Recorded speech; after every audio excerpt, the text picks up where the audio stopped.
Alors, bonjour à toutes et à tous. Je suis ravi de vous retrouver pour ce nouveau numéro du webinaire 0 et 1, donc le webinaire qui s'intéresse aux questions de numérique pour les décortiquer, les rendre voilà, plus intelligibles et plus utiles à tout le monde et pas seulement aux geeks. Et on s'intéresse dans 0 et 1 notamment aux aspects qui concernent les compétences et les métiers du numérique, qui peuvent être des freins quand on n'en a pas, mais qui peuvent être aussi des super opportunités pour trouver un job, le garder ou en changer. Donc 0 et 1, c'est toutes les semaines, une discussion à bâton rompu avec un invité sur un thème particulier. Un petit peu moins d'une heure, un regard subjectif, mais sans langue de bois et sans mots compliqués. Et c'est à déguster en live sur Teams et en replay sur YouTube. Donc aujourd'hui, j'ai la chance de recevoir Milan Boigard. Salut Milan. Salut, salut. Excuse-moi, j'ai juste un petit souci de caméra, mais ça va aller. En C'est tout pas cas, grave si on t'entend. Ouais, ouais, c'est pas ouais, grave. normalement, si on m'entend bien, c'est bon. Hello à Hum. tous. Donc la première question, que je pose pour qu'on sache un peu d'où tu parles souvent, c'est, déjà tu né où? Qu'est-ce que faisaient tes parents dans la vie? Et puis qu'est-ce qui t'a amené là où tu en es aujourd'hui? Yes. Déjà, merci beaucoup pour l'invitation, Frédéric. Ça fait très plaisir, d'autant plus que, je ne sais pas si tu l'as dit aussi à l'auditoire, mais je suis aussi un ancien Simplonien, donc du coup, cette histoire me parle bien et aujourd'hui, je suis très content qu'on ait cette discussion ensemble. Effectivement, alors moi, mon histoire, pour le coup, je pense que j'ai une histoire plutôt assez chanceuse. Pour être très honnête, puisque je viens d'une famille en fait où mon père était, enfin est toujours d'ailleurs, maître de conférence en fait à la fac, de Bordeaux et ma mère, a dans un premier temps en fait, fait, de la décoration d'intérieur et puis après s'est reconvertie en tant qu'assistante dentaire et donc je pense que je viens en fait, d'une famille en fait plutôt, assez aisée, pas tellement, riche en fait, au niveau des sous, mais assez aisée, en termes de culture et je pense que ça a été quelque chose en fait, d'extrêmement important en fait, dans ma vie et qui a beaucoup joué par la suite, puisque moi j'ai aujourd'hui un parcours en fait où je suis entrepreneur. Peut-être qu'on pourra revenir un petit peu dessus. Et Bien je sûr. crois qu'en fait, cette culture et cette envie de curiosité que m'ont transmis mes parents m'a beaucoup aidé par la suite à me lancer sur des choses qui faisaient un peu peur, comme l'entrepreneuriat, c'est pas forcément quelque chose de facile, et surtout à faire des choses qui étaient un peu en contradiction avec ma famille, puisqu'il n'y a pas d'entrepreneur dans ma famille, et finalement il a fallu en fait vraiment partir de 0 à 1 pour justement essayer de construire des choses.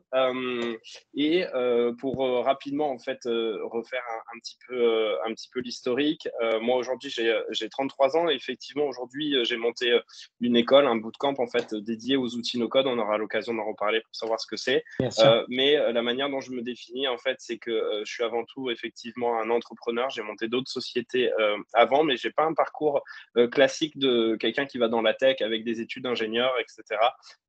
Là où ça diffère un petit peu, c'est que moi, en fait, à la base, je voulais faire l'ENA. Donc, tu vois, rien à voir. C'était la haute fonction publique, en fait, qui m'intéressait. Je voulais faire Sciences Po. C'est tout ça qui me faisait beaucoup rêver. Et au final, j'ai pas fait Sciences Po.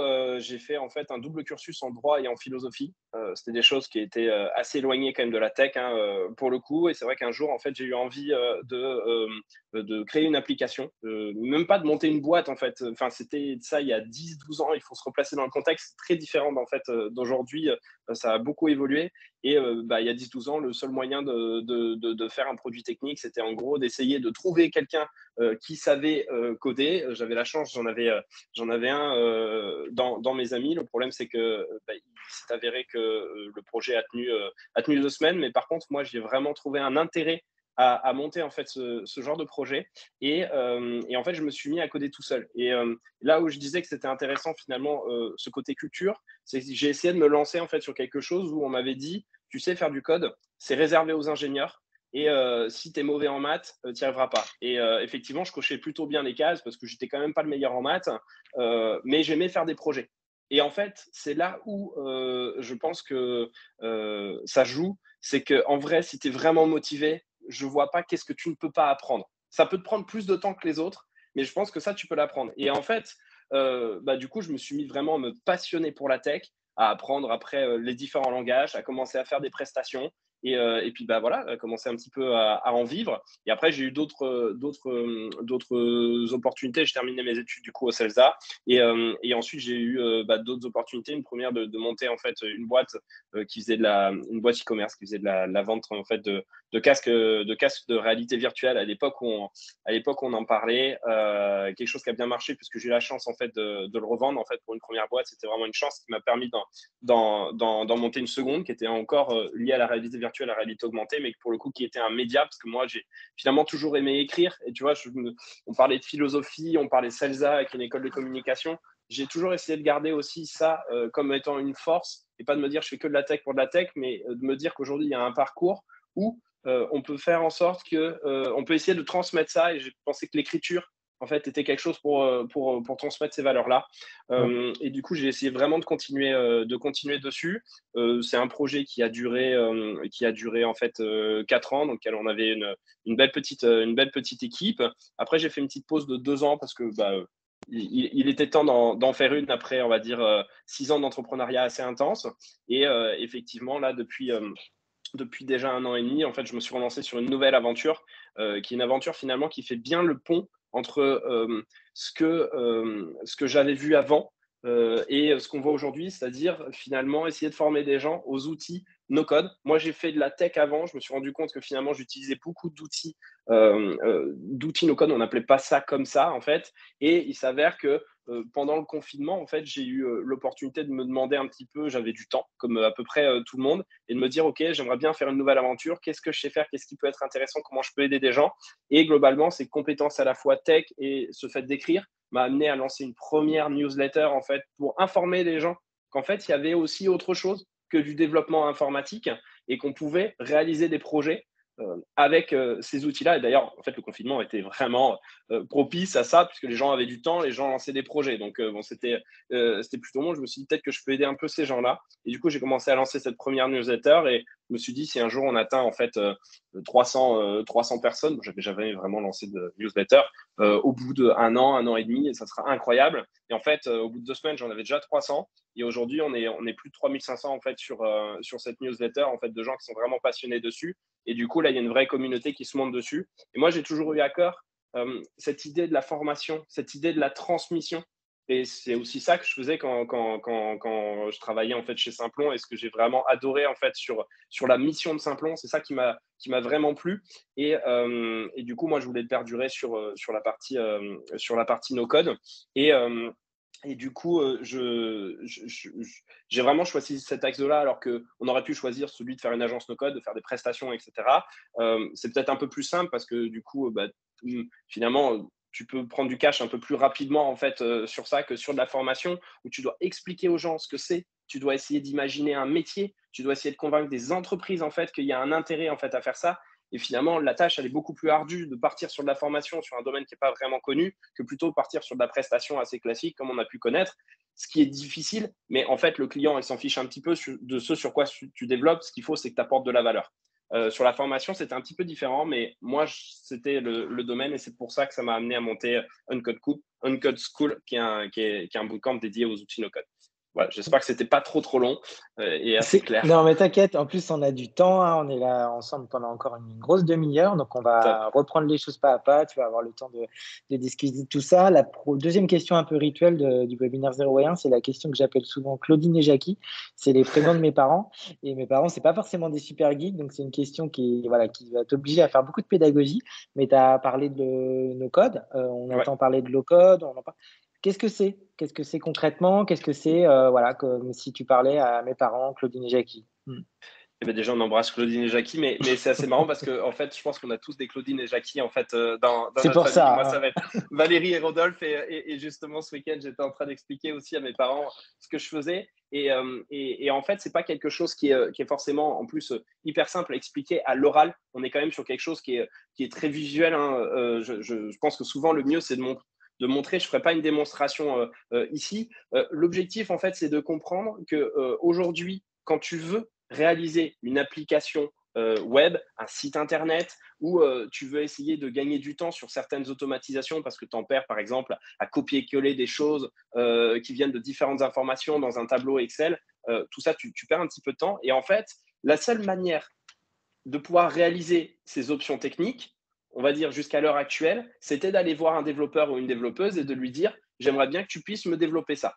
Et donc, en fait, on était un petit peu bloqué parce que forcément, il fallait des compétences techniques pour faire ça, pour être capable de développer. Et aujourd'hui, il existe en fait des outils no-code. Alors, je peux peut-être en citer si ça peut être plus clair pour les gens s'ils veulent aller voir. Des outils comme Bubble, des outils comme Webflow, des outils comme Make, comme Airtable, etc., qui permettent de s'affranchir de la technique grâce en fait à une interface visuelle et qui permet de réaliser en fait des logiciels avec la souris. En fait, la manière dont moi c'est vraiment, si je grossis énormément le trait, c'est de se dire qu'aujourd'hui, le PowerPoint que vous faites où vous réalisez en fait des éléments sur une interface, et ben ça fonctionne un petit peu pareil avec les outils no-code, sauf qu'en plus du fait que vous mettez des éléments un peu statiques sur un PowerPoint, bah là vous avez la possibilité en fait d'avoir des éléments qui sont dynamiques, c'est-à-dire de faire venir des informations d'ailleurs et d'animer en fait ces différentes informations. Et ça mène en fait à plein de projets, à des projets en fait qui sont à la fois des solutions qu'on pourrait appeler externes, c'est-à-dire faire une marketplace, faire un site vitrine, faire un blog, voilà, des Une app outils qui sont très mobile. concrets, une app mobile, etc.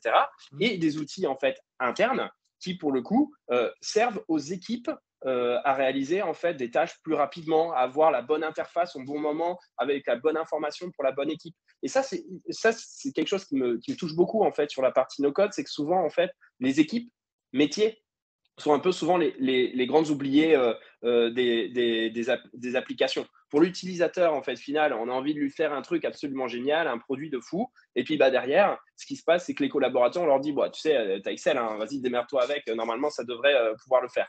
Et le souci, c'est que bah, parfois, ça marche, mais Excel ne fait pas tout. Et aujourd'hui, c'est de se dire que peut-être on peut faire des produits en interne qui ne sont pas forcément le fait d'acheter des solutions déjà toutes faites ou sur étagère, à la HubSpot, à la SAP, etc., à la Salesforce, qui fonctionnent très très bien, mais qui ne sont pas toujours dimensionnés en fait pour la bonne équipe. Et c'est de se dire, enfin, chaque équipe va pouvoir avoir un outil qui est complètement adapté à une bonne performance et des outils qui sont agréables à utiliser parce que c'est des outils qui correspondent exactement à leur métier.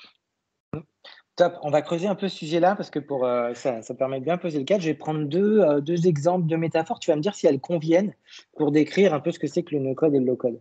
Est-ce qu'un CMS comme WordPress qui permet de faire un site internet sans coder, est-ce que ça, c'est du no-code ou ça s'approche ou ça fait penser à ce que pourrait être du no-code? Déjà première. Ok. Alors, WordPress, il y a un grand débat en fait dans la communauté pour savoir si c'est exactement un outil no-code. Je dirais que c'est un outil effectivement no-code pour créer en fait un blog et un site internet plutôt assez simple. Mais qui requiert quand même des compétences un petit peu techniques puisque tu dois l'installer en fait sur un serveur. Donc, moi, je pense qu'on peut le faire rentrer dans la catégorie en fait des outils no-code pour la simple et bonne raison qu'aujourd'hui, moi, le métier que je préconise, dont on parlera peut-être un peu plus tard, que j'appelle un product Bien builder, sûr. est une personne qui est technique. Le problème, on va dire, de WordPress, c'est qu'en fait, aujourd'hui, c'est un outil qui est venu, enfin, où il y a plein d'éléments qui sont venus un peu se greffer dessus pour faire ensuite des interfaces, etc. Donc, il y a vraiment des manières de l'améliorer qui sont aujourd'hui no-code. Donc, je pense qu'on peut le mettre dans la famille des outils no-code, même si aujourd'hui, je pense qu'au regard de toutes les solutions qui existent, ce n'est pas forcément le plus performant quand on parle d'outils no-code. Oui, oui, tu as raison, il y a l'histoire du paramétrage et de l'installation. Puis aussi, avec un WordPress, tu peux pas faire, comme tu le disais, une application mobile, une application métier. Tu peux faire un site web, un blog. Voilà. Voilà. Donc là, je vais essayer de m'approcher d'une autre comparaison qui te plaira peut-être mieux. Souvent, en interne, on dit simplement le no-code, c'est le Canva des graphistes. Est-ce que tu vois ce que c'est le produit Canva, donc qui Ouais, permet ouais, de bien sûr. faire de la créa, etc. Donc, Ouais. est-ce que le Canva est au graphisme par rapport à Photoshop, ce que le low-code est est-ce que ça Ouais. ça te va mieux comme Alors, comparaison? effectivement, ça marche bien cette comparaison si tu considères juste enfin, si tu es juste dans la tranche des outils no-code qui créent des interfaces pour des gens. Et effectivement, si ça parle mieux aux gens, effectivement, des outils comme Elementor, par exemple, sur WordPress, ou des outils comme Webflow, comme Doric, etc., on peut dire que grossièrement, c'est des canevas pour créer un front vitrine. Après, quand on veut faire de l'applicatif, là, pour le coup, je pense que l'image sera peut-être pas assez performante. Il faut imaginer un petit peu ça comme une voiture.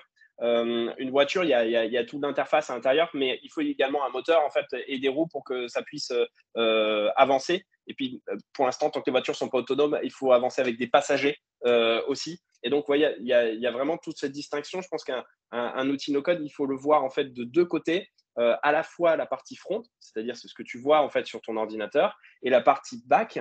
La partie back qui concerne deux choses. En fait, c'est à la fois la base de données, donc les éléments en fait qui vont être affichés sur le site, les éléments qu'on va ajouter, et la partie plus logique, dans laquelle on va essayer de faire communiquer cette base de données et le front. Et ça, c'est ces trois triptyques-là en fait qui sont importants à prendre en compte pour justement juger en fait de la pertinence de tel outil no-code. Mmh. Là où la comparaison avec WordPress et Canva, elle n'est pas effectivement hyper précise, mais pour reprendre ce que tu as dit tout à l'heure, ce qu'il y a de commun dans ces outils-là, c'est la capacité à démocratiser des choses qui avant étaient réservées à une élite. Est-ce que ça, tu peux un peu élaborer là-dessus, parce que voilà, c'est très, très émancipateur et très Ouais. démocratisant. Effectivement, c'est un vrai sujet, la démocratisation en fait de la technique. Ce qui est important de comprendre en fait, c'est qu'il y a des outils qui ont un certain degré de technicité. Moi, c'est pour ça que j'aime pas vraiment le mot no code, parce que mettre un mot négatif derrière code, déjà, il y a un côté dévalorisation en fait par rapport au code, alors qu'en fait, c'est des outils qui apportent énormément de valeur, que ça soit en interne pour créer des produits en externe. Donc déjà, ça ne va pas trop. Et en plus, le côté no-code fait penser que du coup, derrière, il n'y a pas de technique. Et en fait, c'est faux. Aujourd'hui, si tu veux vraiment utiliser des outils de manière professionnelle, il y a des méthodologies à suivre, il y a des principes en fait de code et de la culture web à avoir en interne pour être capable en fait de bien utiliser ces outils no-code. Et ça, c'est extrêmement important, vraiment de le dire aux gens et pas juste de dire, OK, j'ai juste à m'inscrire et ça va être un truc absolument incroyable en fait que je vais faire. En fait, les principes de base de la culture web sont toujours là. Sur les outils no-code, on peut considérer que c'est une sorte d'abstraction du code. Souvent, on parle de programmation visuelle, en fait, c'est-à-dire qu'on code soit avec des phrases, ou alors sinon c'est avec la souris, on glisse des éléments, on paramètre en fait on paramètre un bac, etc., une base de données. Donc ça, c'est des choses qui pour le coup sont très proches de ça, mais le no-code aujourd'hui, ça démocratise vraiment parce que ça donne l'opportunité effectivement aux métiers de s'intéresser et d'avoir leurs propres outils sans devoir passer par des DSI, sans devoir passer en fait par des agences peut-être qui ferait pas forcément l'outil adéquat, c'est d'être capable de réaliser son propre outil. Mais par contre, l'idée, c'est qu'il faut toujours le faire de manière professionnelle. Et de manière professionnelle, ça se fait au moins par deux moyens, la méthodologie et la culture web. Et donc cette démocratisation-là, c'est bien que tu rappelles qu'elle est à la fois démocratisante, mais qu'elle n'est pas non plus vulgarisante, et qu'en fait ça oblige à avoir une logique, une méthode, etc. Quels sont les cas d'usage, on va dire, les plus flagrants, qui utilisent le no-code, low-code, et pour qui c'est un terrain de jeu et un bac à sable génial. Tu en as un petit peu parlé, mais essayons de rentrer dans des personas un Bien peu… sûr. Hmm. Bien sûr, il y a trois types de personas. Finalement, c'est ceux que je retrouve dans mon bootcamp. Il y a déjà peut-être le plus évident, en tout cas, celui des entrepreneurs. Enfin, c'est un peu l'histoire que je racontais avant. Tu vois, besoin de chercher un développeur et du coup, je trouve pas en fait chaussure à mon pied pour avoir ça. Donc, c'est vrai qu'à l'époque, j'aurais eu des outils no-code qui me permettaient ça. Je pense que ça aurait été beaucoup plus simple. Donc, les entrepreneurs qui veulent se lancer et qui n'ont pas forcément de compétences techniques, c'est effectivement un terrain de jeu incroyable. Après, ça va dépendre de l'application que vous voulez lancer, mais globalement, c'est vraiment très, très bien. Il y a ensuite toute la partie freelance. La partie freelance, c'est absolument génial. On peut imaginer un designer qui a des compétences en design, tout simplement, et qui a envie de rajouter une corde à son arc en disant moi, ce que je peux vous proposer comme prestation, c'est toute la charte graphique, c'est toute l'expérience utilisateur. Et vous savez quoi? Je peux également, techniquement, vous réaliser tout ou partie du projet. Et donc, clairement, c'est très concret pour les freelances. C'est aussi des sous supplémentaires avec une prestation qui augmente, hein. C'est aussi très clair. Et ensuite, on va dire le troisième pont, et qui est un pont qui m'intéresse énormément, c'est celui des entreprises. Parce que je pars du principe, après avoir remarqué ça, et je pense que tu auras fait constat aussi sur moi, sur pas mal d'entreprises, on est en règle générale pas toujours très bien outillé en interne pour réaliser des choses. Et la réalité, c'est qu'il n'y a pas les sous pour pouvoir développer quelque chose.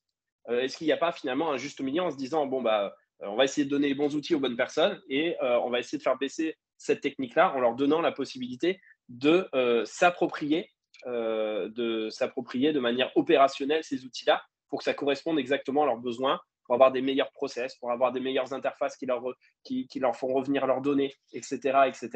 Et donc voilà, il y a vraiment trois typologies en fait qui, je pense, sont très intéressantes à voir sur ce sujet-là, et qui ont tous des cas d'usage spécifiques sur ces sujets-là. Et donc, si on zoome sur ce troisième cas d'usage, ce que tu as dit sans vraiment le dire, c'est pour ça que je te relance là-dessus, c'est si je veux faire un applicatif plus assez simple ou tellement spécifique à mon truc c'est forcément moins cher et plus rapide que d'aller chercher un dev, etc. Parce que souvent, on fait des amalgames entre c'est rapide, c'est gratuit, c'est open source, ça ne l'est Ouais, pas. Je voudrais que tu clarifies un petit peu ça. ouais, bien sûr. Ouais, c'est vrai qu'il y a plusieurs mots en fait qui sont là, et effectivement, on voit pas trop ce que ça donne. Moi, j'ai pas envie d'aller sur le c'est gratuit. C'est pas ça qui se passe. Il y a des gens qui travaillent. Du coup, tout travail mérite salaire. Donc, en fait, Et les services sont payants, non? et Les services dont tu les parlais. services sont payants. Mm. Faut voir en fait que la plupart des outils open source vraiment de grosse qualité aujourd'hui sont des outils en fait SaaS, qui du coup requièrent en fait un abonnement par mois, et du coup ça coûte un certain prix. Donc Mm. ça, déjà, il faut le savoir. Il existe des outils open source aussi, mais pour l'instant, il en existe peu qui sont vraiment de très très grosse qualité. Je pense notamment à N8N, qui est un outil en fait d'automatisation qui est absolument excellent. Voilà, il faut avoir un petit peu plus de technique pour l'utiliser. Mais ça, c'est un excellent outil. Donc, la question du prix, genre, moi, je vendrais jamais le no-code, c'est moins cher. Par contre, effectivement, je le vendrais sur c'est plus rapide dans le sens on peut itérer beaucoup plus rapidement. C'est vrai que en termes de dev, en fonction de la fonctionnalité, c'est des choses qui peuvent être très compliquées. Ça, c'est vraiment l'intérêt de pouvoir en fait arriver à construire un produit avec ses utilisateurs ou ses collègues très très rapidement pour que ça corresponde exactement aux besoins, et d'avoir finalement une véritable agilité. Et ça, c'est très intéressant parce que il y a quand même un paquet d'entreprises. Il y en a beaucoup effectivement dans le milieu startup parisien qui ont déjà effectué en fait, sont à fond dans la transformation digitale, mais quand même plein d'autres boîtes en fait qui essayent de le faire, qui n'ont pas pu le faire, et qui ont besoin en fait finalement de ces compétences-là en interne pour être capable d'arriver justement à être beaucoup plus agile sur leur marché. Donc ça, effectivement, la question du prix, moi, je ne veux pas le mettre de côté. Je pense que finalement, ça vaut presque le même prix en fait qu'un développeur. Ce qu'il faut voir, c'est finalement la valeur que ça apporte. C'est quoi la Mm. différence entre je te prends un truc très très simple, entre un site avec un blog, vraiment très classique, site vitrine de société, qui est codé de A à Z, et un site qui est fait aujourd'hui sur WordPress, ou qui est fait avec un autre outil no-code. En vérité, pour le client, il n'y en a pas. C'est la valeur à la fin qui compte. Le problème, c'est que le client, lui, à la fin, il va voir que en TJM, ce n'est pas exactement la même chose de passer 40 jours à faire quelque chose ou d'en passer 10. C'est ça. Mais c'est Mm. pas pour autant qu'on utilise un outil no-code et il faut diviser par deux le prix. La valeur est la même à la fin. Et ça, pour moi, c'est vraiment, je suis désolé un peu d'insister dessus, mais parce que je pense que c'est très intéressant. Si on veut qu'il y ait un marché, il faut aussi du coup le valoriser en tant que tel, euh, Mm. et, euh, et valoriser les compétences des gens qui travaillent en fait dessus. Il faut valoriser cette valeur finale du produit. Finalement, ça coûte moins cher parce que les gens ils passent moins de temps, pas parce qu'ils sont moins chers à la base. C'est ça. Et ça, vraiment, il faut que ça soit très clair pour tout le monde, parce que sinon, moi, je pense que c'est un marché qui ne marchera pas, parce que si on est tous à 50 balles la journée, en fait, c'est quelque chose qui du coup, marchera pas par la suite, et ce serait fort dommage. Ouais, complètement. Et après, il y a ce que tu disais au début et sur quoi on surfe avec Simplon et toutes les autres écoles depuis des années, c'est que tout ce qui est rare est cher et les développeurs, c'est très rare et c'est très cher. Et c'est vrai que le côté démocratisant de ces outils-là font qu'en fait, il y a une zone de chalandise, on va dire, qui élargit la compétence. Mais ça ne veut pas dire que la compétence est moins chère que celle d'un autre. Exactement. Je te rejoins complètement. Tu parlais des entreprises, comme tu sais, à Simplon, on a un tropisme beaucoup sur l'économie sociale et solidaire. On entend beaucoup que pour les assos, les ONG, les porteurs de projets, les gens qui effectivement ont peut-être moins de ressources humaines et moins de ressources financières, le no-code et le low-code, c'est vraiment des terrains de jeu assez géniaux pour faire. Est-ce que tu souscris à ça ou est-ce que tu dis bah, pas plus qu'une TPE-PME et ça ne veut pas dire qu'il ne faut pas être professionnel non plus enfin, tu fais une différence entre ces types de porteurs-là, ces types de clients-là? Non, pas particulièrement, pour être honnête, hein, parce que, je vois bien que le milieu associatif, en fait, l'a pris à plein et moi, je trouve ça génial et quand je peux aider une asso, en fait, sur ça, je le fais. Je pense effectivement pour, l'économie sociale et solidaire, ça va être, plutôt assez génial parce qu'en vrai, eh ben, c'est à la différence de certaines entreprises, en règle générale, elles ont moins d'argent, donc du coup, elles ont moins accès à de la techno. Et par conséquent, c'est vrai que c'est quelque chose qui leur coûte plus cher et en fait, souvent, elles sont mal outillées. La réalité, c'est qu'en fait, aujourd'hui, elles peuvent s'outiller aussi bien que des grosses entreprises si jamais elles ont les compétences en interne pour pouvoir démarrer en fait sur ça. Et ces compétences, elles s'acquièrent vite, elles s'acquièrent bien pour quelqu'un qui est plutôt assez motivé. Et donc ça, je pense que c'est vraiment une grande chance effectivement pour toute l'économie sociale et solidaire d'arriver enfin à trouver des outils qui leur permettent peut-être de mieux s'organiser et peut-être d'avoir plus d'impact en fait. Complètement. Je vais t'emmener sur un terrain qui est le terrain un peu des critiques, du no-code et du low-code et après surtout on finira sur, bah, une code school. Est-ce que c'est un métier? Est-ce que c'est une compétence? Ça, je pense que c'est intéressant, pour tout le monde. On dit souvent que le no-code et le low-code, c'est, trop léger quand on veut, scaler, c'est-à-dire faire des grosses applications. On dit que c'est, pas, ou pas assez, sécurisé. Qu'est-ce que tu penses de est-ce qu'on compare des patates et des carottes? Est-ce qu'on fait un mauvais procès? Comment tu juges ces limites ou ces critiques qui sont adressées au low-code, no-code? Ouais, alors, effectivement, j'aime bien ton expression, «faire un mauvais procès» parce que c'est peut-être ça, en fait, qu'on fait, sur les outils no code aujourd'hui. La réalité, c'est qu'effectivement, il y a une question de maturité de marché, il y a une question de maturité de l'outil. Aujourd'hui, les outils commencent vraiment à être matures. Ils vont vraiment s'améliorer, en fait, par la suite, mais ils sont vraiment matures pour construire aujourd'hui des vrais projets avec de l'ampleur. La question du scaling, finalement, j'ai l'impression qu'on me la pose 14 fois par jour, et moi, la manière dont j'y réponds, je lui dis en fait, c'est un truc qui fait peur à tout le monde, alors qu'en fait, je connais pas grand monde qui est vraiment capable de scaler sa boîte avec des chiffres du style 1 million de visites par jour ou autre. C'est ça qu'on appelle en fait vraiment le scaling.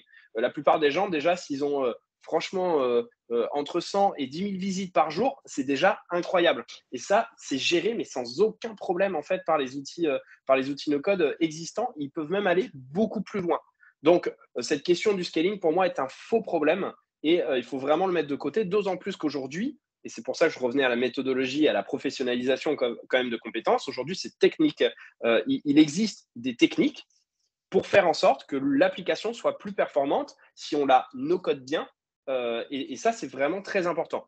Donc, ça, sur la question du scaling, pour moi, c'est effectivement un faux problème et qui en plus en passe d'être augmenté parce que finalement, ils utilisent tous des AWS, des Google Cloud, des Azure, etc. Et donc, au bout d'un moment, ça, c'est des boîtes qui permettent en fait, de scaler assez loin si jamais il y avait des questions dessus. Et surtout, il faut La bien voir sécu? quand même, Mmh. ouais, la Oh la pardon, sécurité. fini. Mmh. Ouais, il faut bien voir qu'en fait, les gens, ils ont en tête les applications qui sont plus connues. Est-ce qu'ils peuvent faire du Facebook ou des Twitter? Mais en fait, des Facebook et des Twitter, il n'y en a qu'un. Et ce n'est pas ce que veulent la plupart des gens, ni ce que veulent les entreprises, en fait. Donc, voilà, c'est pour ça que pour moi, c'était un faux problème. Et la question de la sécurité, bah, forcément que c'est un véritable enjeu, mais pas plus que une application codée à la main. En règle générale, j'ai plus tendance à dire que même au final, la sécurité est probablement peut-être meilleure sur les outils no-code qu'elle ne l'est en fait par quelqu'un qui va coder de A à Z son site internet. J'étais moi-même développeur, donc je sais très bien en fait de quoi je parle. Gérer la sécurité, il y a tellement de trucs que si quelqu'un en fait le fait pour moi et le fait bien, franchement, c'est fine, tu vois, c'est plutôt bien. Donc, je préfère vraiment que ça soit fait. Alors, ça n'existe pas la sécurité à 100%. Je pense qu'il y a une vraie question. Je pense que la question pour moi, en fait, de la sécurité aujourd'hui, elle peut être gérée à l'intérieur en fait des applications. Il y a des bonnes pratiques à connaître. Et ça, c'est pas différent du web. Il faut juste en fait les comprendre et les apprendre et les appliquer. Et ça, c'est bon.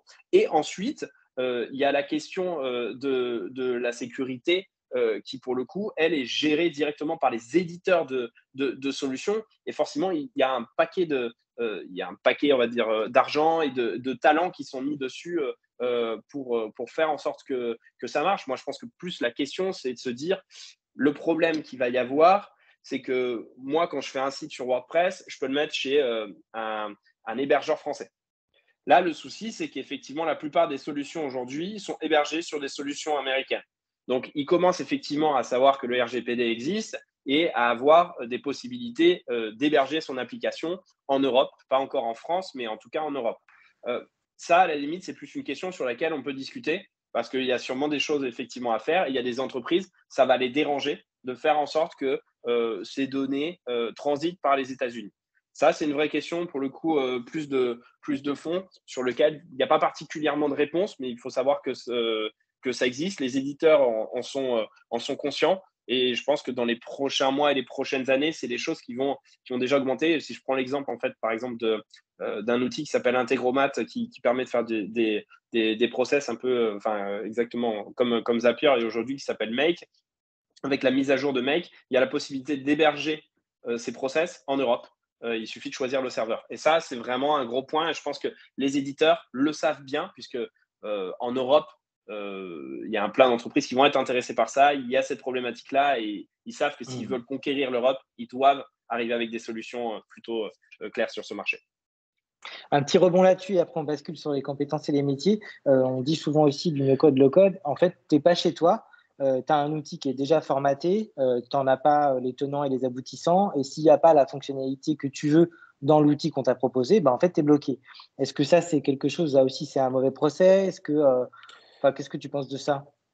Plusieurs manières. Alors, oui, c'est sûr qu'on est moins chez soi que quand on a construit, en fait, quand on a construit soi-même sa maison. Pour le coup, après, la réalité, c'est qu'il y a peut-être des bonnes pratiques aussi à prendre qui sont issues du monde du développement. Soit il y a des outils qui sont totalement intégrés, base de données, front, etc. Donc, tu as tout chez le même éditeur. C'est bien parce que ça te permet d'aller assez vite. Et c'est des outils qui sont très pertinents. Et sinon, tu as l'option aussi de passer un peu en microservice. Donc, pour ceux qui ne savent pas ce que c'est que le microservice, c'est la possibilité en fait d'utiliser plusieurs applications pour à la fin en construire une plus grosse. Donc, c'est un peu des briques que vous mettez les unes à côté des autres ou les unes au-dessous des autres et qui permettent de construire un plus gros produit. Et quand tu construis un microservice, la réalité, c'est que si il y en a un qui tombe, tout ne tombe pas non plus. Et c'est plus facile peut-être de remplacer une partie d'une roue d'une voiture que de remplacer la voiture complètement, en fait. Donc, ça peut être aussi des pratiques à prendre. Et il faut voir quand même que ces outils no-code sont assez intéressants et malléables parce qu'aujourd'hui, ils donnent souvent la possibilité d'ajouter également du code. Ils savent très bien qu'il y a des choses que tu ne peux pas forcément faire avec leur application parce qu'ils ne l'ont pas prévu. Et donc, tu as la possibilité parfois de rajouter des bouts de code pour améliorer cet outil en soi. Et justement, c'est là, ce qui est intéressant, c'est de voir qu'en fait, ces outils no-code, ils n'excluent pas du tout les développeurs. Peut-être même que c'est les développeurs qui seront les meilleurs en fait sur ces outils-là, mais surtout de voir en fait qu'il va y avoir une vraie conjonction, une vraie coordination de ces différents métiers. Écoute, super transition. Donc, comme tu l'as dit, tu es dev, tu fais du no-code, low-code, tu connais bien ces deux univers-là.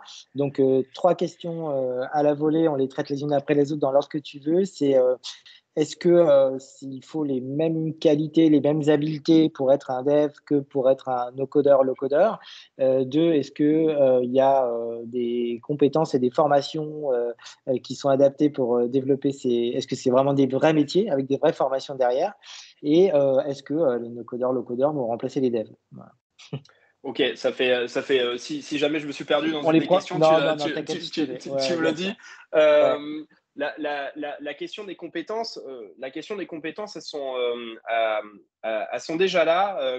Encore une fois, moi, l'intérêt, c'est il y a déjà des petits outils en fait, no code assez faciles à prendre en main. Et je pense que là, j'ai pas vraiment de plus-value. Internet et vous êtes bien en fait pour ça si vous voulez faire quelque chose de plutôt assez simple. Mais si on veut vraiment faire les choses de manière professionnelle, comme je le disais, il y a deux choses à savoir. La méthodologie pour rentrer dans ces outils-là et arriver à créer des applications complexes. Et ensuite, une partie vraiment culture web. Et ça, c'est très, très, très important de comprendre comment fonctionne le web. Je ne sais pas, enfin, pour s'il y en a qui sont un peu plus techniques, qu'est-ce que c'est qu'une API, qu'est-ce que c'est qu'un tableau, qu'est-ce que c'est qu'un format de données, etc.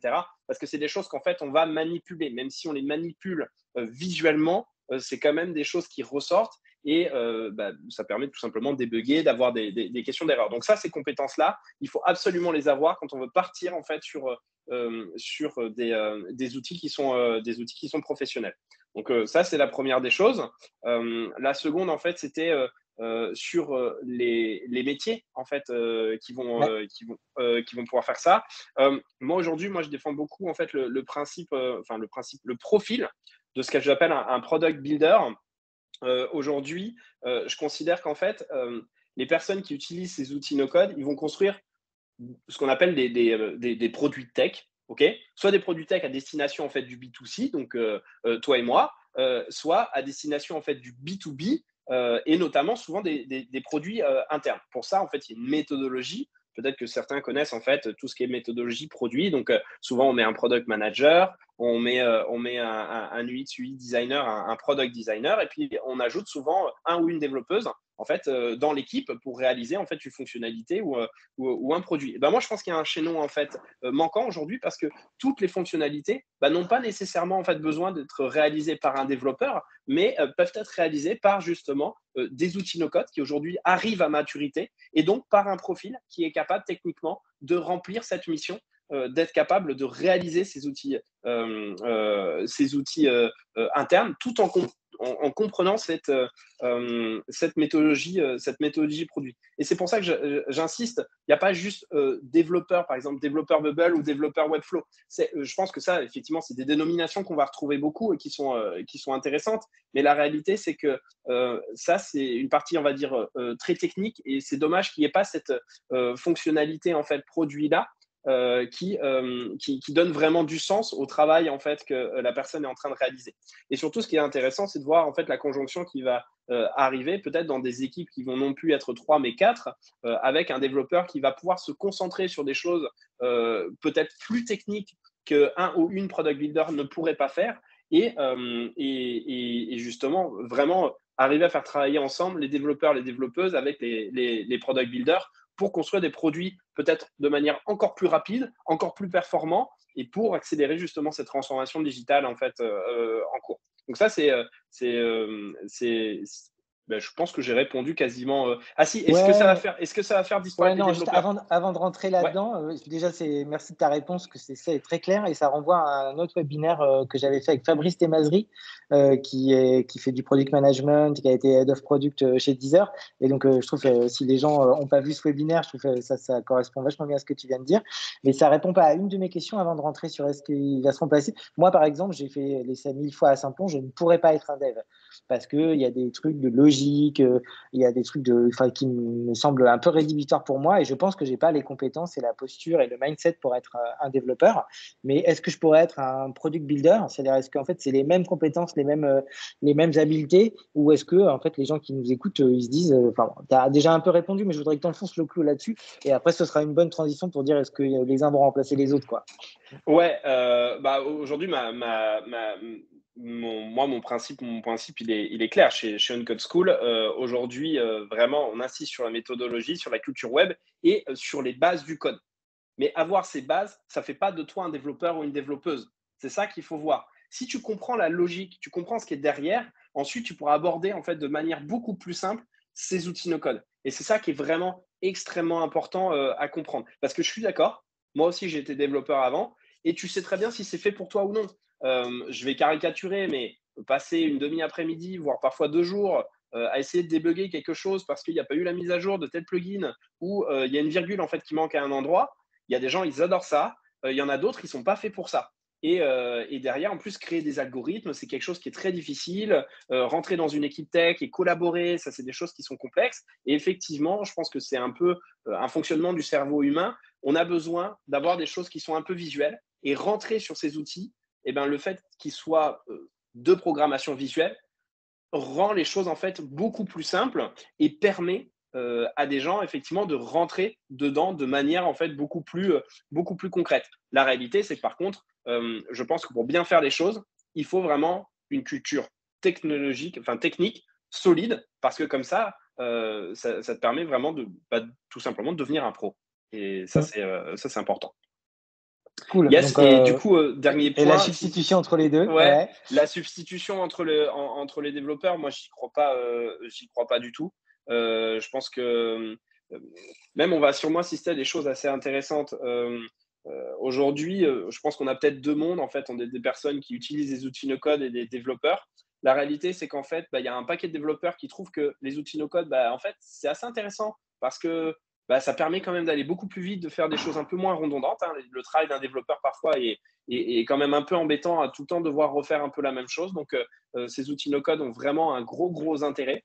Du côté alors, non, pour terminer justement sur les développeurs, on va les voir migrer de plus en plus en fait sur ces outils no-code quand ils pensent qu'effectivement, il y a une bonne opportunité à devoir les utiliser et ils pourront toujours utiliser leurs connaissances techniques pour aller plus loin sur de l'algorithmie, sur des API plus complexes, etc. Et vraiment jouer leur rôle de développeur à fond sur ces sujets-là. Et sur la partie no-code, je pense qu'il y a quelque chose qui est très intéressant. Les gens vont commencer avec effectivement ces cultures tech, par la suite, utiliser les outils no-code de manière professionnelle, qui est très bien. Et puis au bout d'un moment, ils vont vouloir essayer d'aller plus loin. Et peut-être qu'en fait, c'est des gens qui vont se dire, ah ok, maintenant je suis prêt, j'ai la méthode, j'ai un peu technique, je vais essayer de m'intéresser au code pour aller un peu plus loin. Et en fait, il va peut-être y avoir un mariage de ces deux mondes qu'on n'attendait pas au lieu de les opposer. Et ça, c'est quelque chose que je trouve vraiment d'hyper passionnant sur ce qui est en train de se passer à l'heure actuelle. Pour l'instant, c'est probablement peut-être encore des paris, des projections, mais moi, je mise beaucoup dessus et je mise plus sur un mariage que sur un divorce. Cool. Et tu l'as dit, peut-être que les meilleurs no-codeurs ou low-codeurs du monde, ce sera peut-être des devs comme toi qui ont fait ce parcours. Mais le contraire, tu ouvres quand même, tu fermes pas la porte au fait qu'on peut être un très très bon no-codeur. Et ça correspond à une question qui a été posée dans le chat. Tu as fait de la philo, de la science politique, tu es dev, tu fais du no-code. Donc on est d'accord que c'est pas un truc de fort en maths et de… Et alors, moi, je pense que justement, je suis la bonne personne légitime pour en parler parce que j'ai pas du tout fait d'études d'ingénieur et c'est quelque chose qui me parlait pas du tout. Moi, j'ai quand même fait plutôt des études littéraires. J'ai fait du droit, j'ai fait de la philo. Au CELSA, évidemment, j'ai fait de l'informatique, mais bon, il y avait quand même beaucoup de communication. Et donc, l'idée, c'est que je me sens légitime pour en parler parce que j'ai réussi à faire ça et parce que, en fait, je suis pas ce profil ingénieur.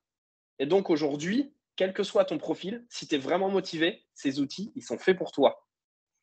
Ouais, c'est top. Écoute, on arrive quasiment à la fin du webinaire. Est-ce que tu peux nous dire quelle est l'actualité de Uncode School et si tu as quelques messages à passer avant qu'on se quitte? En tout cas, je te Yes, remercie beaucoup parce que c'était hyper clair. top. Écoute, merci à toi, merci à ceux qui étaient dans le chat. J'ai pas pu le regarder, mais je pense que tu as dû faire. Non, je l'ai regardé pour toi, t'inquiète. T'as dû faire la transition. Écoute, pour une code school, l'idée c'est que nous on continue en fait sur la partie bootcamp. C'est des bootcamps en présentiel. Là, on va lancer des nouveaux parcours. Donc, si vous voulez aller voir sur le site, il va y avoir de l'actualité en fait prochainement. Sur la newsletter nocodestation.com, vous allez voir en fait qu'il y a des choses qui arrivent.